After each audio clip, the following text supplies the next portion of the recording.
আসেন ফ্রিতে তরমুজ খান, তরমুজ খান, তরমুজ খান। ভাই তরমুজ কত? তরমুজ তো ফ্রি, তাই নাকি? দেও একটা খাই।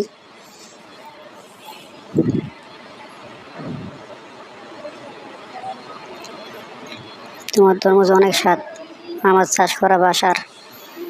একটা টিস্যু নেন। ধন্যবাদ, তুমি অনেক ভালো।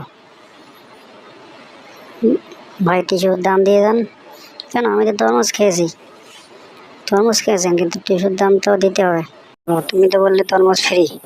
আমি জানি আপনি কথা বলবেন, দেখুন এখানে লেখা আছে তরমুজ খেলে টিস্যুর দাম দিতে হবে। তুমি খুব বাজে লোক, তুমি খুব খারাপ লোক। নাও টাকা নাও। চ্যানেলটি লাইক এবং সাবস্ক্রাইব করবেন।